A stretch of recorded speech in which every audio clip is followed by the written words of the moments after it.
At exactly 3:47 p.m., the operator received a distress call from an unknown woman who identified herself only as Holly. Her tone was panicked, and she was speaking very fast. The woman explained that she had been kidnapped by a stranger in a car and was currently being held captive in a warehouse at gunpoint. She said her captor was just outside the door, but he hadn't noticed that she had managed to escape and hide behind some boxes. This gave her enough time to sneak out her phone and make the call. The woman claimed that she had no idea where she was or how to get out of there, but she could hear sirens in the distance. That meant that help was close.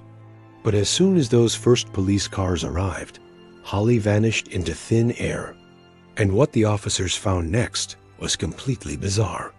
Reporting on this case has been heavily restricted. So let's just say that there were some strange circumstances surrounding her disappearance. The authorities began searching the area, and they quickly found the warehouse. It was large and imposing, like something out of an old-school horror movie. The doors were wide open, and there were no signs of forced entry. Inside, they saw a set of chains on the floor. These looked heavy-duty and would definitely have made it impossible for someone to escape without some serious effort. There was also a length of rope and a gag made out of duct tape. Then the officers heard a sound coming from above them. It was a quiet whimper.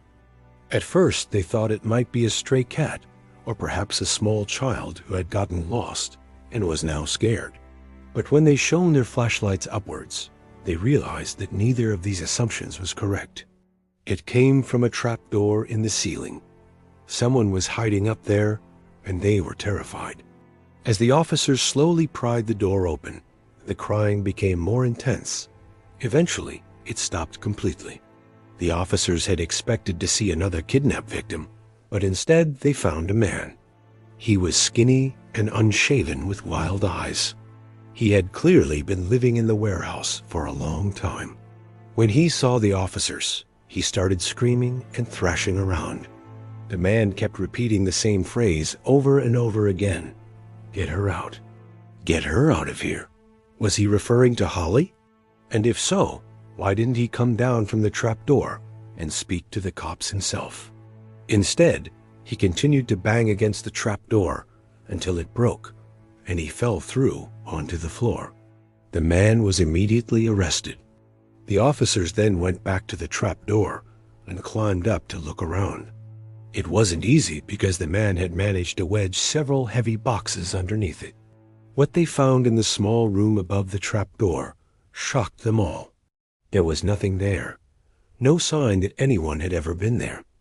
It was empty. And not only that, but the entire building was completely empty. They checked every room, but there was no sign of life anywhere. It seemed as though Holly had evaporated into thin air. The only people who should have been there were the man in the trapdoor and the mystery woman who had called 911. So where did she go? To find out, the police took the man down to the station for questioning. He was uncooperative at first, but eventually he cracked. Here is what he told the investigators. His name was Gregory David Roberts. He had schizophrenia and had been hearing voices telling him to do things. Those voices had told him to steal a woman named Holly and bring her to the warehouse. He said he'd taken her from a public place, but he couldn't remember exactly where. He also said that he chained her up, but she escaped while he was in the bathroom. However, Roberts insisted that he didn't harm her, and he wanted the officers to know that she was safe. After hearing his story, the police returned to the warehouse, but it was too late. Holly was gone. There was one final piece of information that Roberts shared, which made the cops wonder whether he was telling the truth. He told them that the woman he had kidnapped was actually his daughter. If that was true, then she wouldn't have been able to call the police for help. The investigation turned into one of the biggest manhunts in U.S. history. Thousands of FBI agents were involved, and still there was no sign of Holly. 2 weeks after the incident, the FBI released a statement claiming that Roberts had abducted his own daughter. They said he had violated parole on previous charges to commit this crime. The case appeared to be a straightforward case of kidnapping. But 2 years later, in 2019, details began to emerge, which proved that there was much more to the story than met the eye. To understand what happened, we need to go back to the beginning. On August 1st, 2017, Holly called 911. She reported that she had been kidnapped by a stranger while she was driving her black Chevy Malibu. She told the operator that she was being held in a warehouse by a Hispanic male who was armed with a handgun. The police believed Holly's story and began searching for her. Meanwhile, Robert sat alone in the warehouse waiting for the inevitable arrival of the cops, but they never showed up. He waited for 3 days, but there was no sign of the authorities. And then he started hearing the voices again. They told him to run away before he was caught. Roberts packed a bag and left the warehouse. He knew the police would be watching the property day and night, so he drove to a different state. But after 3 months, the voices told him to return to the warehouse. When he got there, he was surprised to find that the police had sealed up the building. He slipped inside unnoticed and hid in the ceiling. That's where he stayed for 5 months. He survived on snacks that he found around the warehouse and drank water that he collected in plastic bags. Every now and then, he would come down from the trap door to forage for food. But eventually, the police found him. After Roberts confessed and revealed his daughter's name, the FBI began searching for her. But here's where things start to get really confusing. In March 2018, almost 7 months after the kidnapping, Holly contacted the FBI. She told them that she had been kidnapped by a stranger, but she refused to give her real name or any other information. Why would she do that? It makes no sense. Holly arranged to meet the FBI at a local Walmart, but when they got there, they found no trace of her. The last confirmed sighting of Holly occurred in November 2017. Nobody knows what happened to her. Did she escape from Roberts and disappear? Or was she taken by someone else? Or is she dead? Here's what we do know. Roberts was charged with unlawful flight to avoid prosecution, but he pleaded guilty and was sentenced to 5 years in prison. He was also charged with assault, which he denied.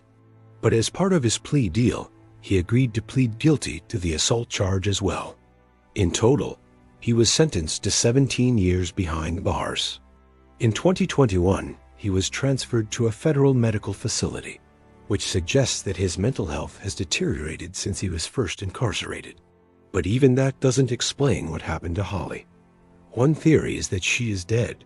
Her father may have killed her and disposed of her body, but there is no evidence to support this.